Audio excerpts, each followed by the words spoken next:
What's up, guys? It's Hot Wheels Tournaments coming at you with another video today, and I'm starting a new series on my channel. I don't often showcase my collection. I'll do like unboxings of things I buy, but I don't often get to showcase my entire collection or things that I collect and show it off to you guys, so I'm trying to start doing something like that.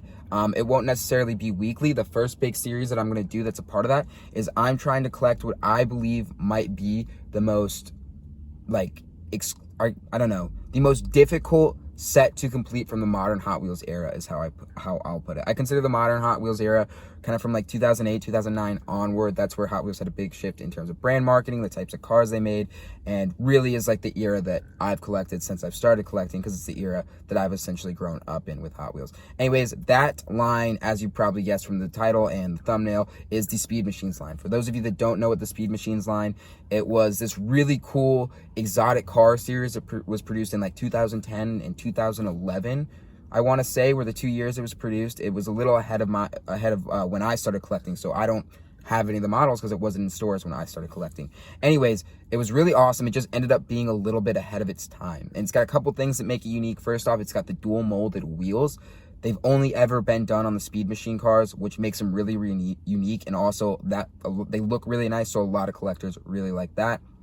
They're also done on the Ferraris Racers line, which is essentially the same thing as Speed Machines. I'll attempt to complete that sometime once I'm done with Speed Machines. Anyways, they were ahead of their time. At the time, Hot Wheels was really largely muscle cars and fantasy castings, and that's what the majority of the collector base was. Social media hadn't taken over yet, and the popularization of like JDM and foreign and exotic cars with Hot Wheels hadn't really hit. Hot Wheels made some Ferraris and made some Lamborghinis, but outside of that, it was pretty slim pickings as far as anything foreign went. So they started this huge foreign line, and it didn't sell because people didn't collect that. That's not what Hot Wheels collectors bought. So as a result, you had this really cool line that nobody bought, no real sellers bought. And then a few years down the line, when Speed Machines, when social media kind of took over collecting and people started getting connected, all these people that loved JDM and loved exotic cars and foreign cars and Euro cars got involved. And they were like, this is an awesome line, I want to buy these. But because nobody had bought them and they sat on pegs forever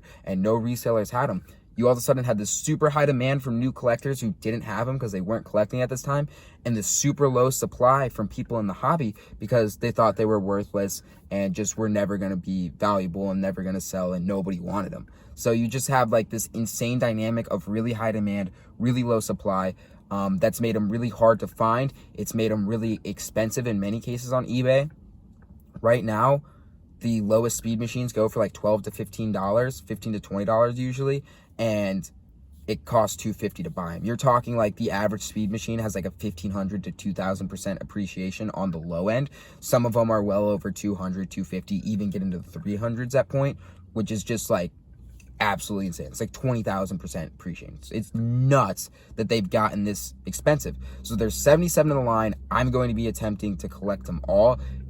To do it, it would cost $2,000 to $3,000. I'm trying to do it without spending money. I'll get into that later. But yeah, I've made my first big trade to acquire a couple. I'm going to be doing probably monthly, bi-monthly updates as I collect these cars. I'm thinking it's going to take me about 2 years is my hope. Is 2 years is the time frame. I already have a few at home, but I kind of got my first big ones off the list. None of like the insane grail pieces, but some big ones off the list. The first one that I traded for, I found some Ultra Reds and ultimately swapped them for these cars.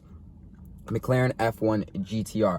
This is one of the cars classically associated with Speed Machines. It was a new model for the Speed Machines line, and it's one of only 2 cars that got 4 releases. This and the Ferrari 599XX. And when you think Speed Machines, you specifically think these 2 castings.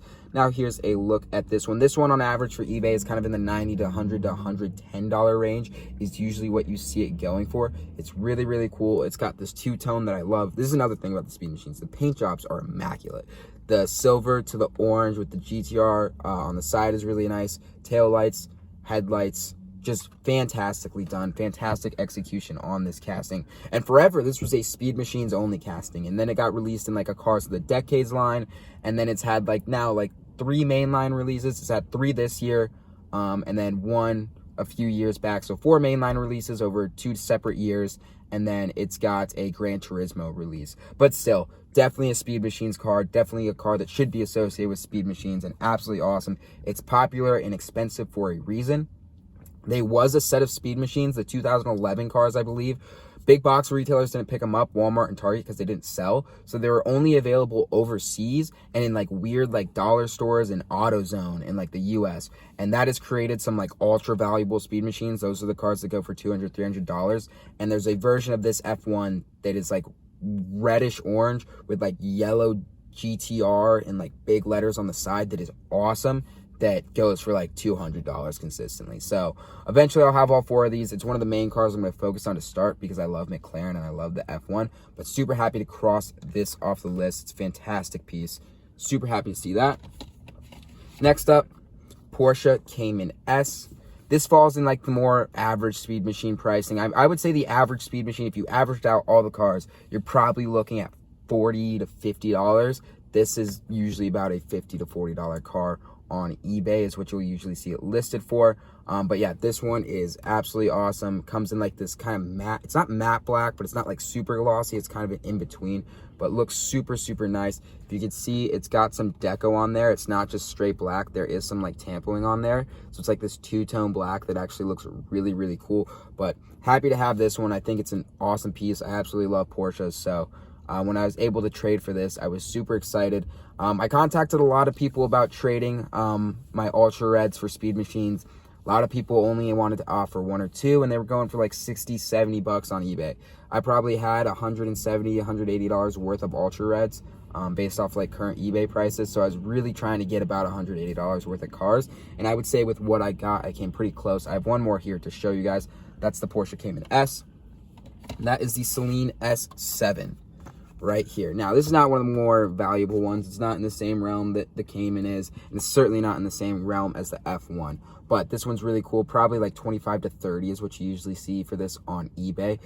There's 2 versions of it. There's an orange and this blue and yellow. Is it blue or is it purple? It's blue. Sometimes it looks purple. But I certainly think this is the cooler version of the 2. Was happy to get this. One of the like original hypercars. Certainly was in the hypercar realm when it was produced. One of the cool things about Speed Machines on the packaging, if you look on the back, it has all like the stats and like specs of the car, which is really, really cool.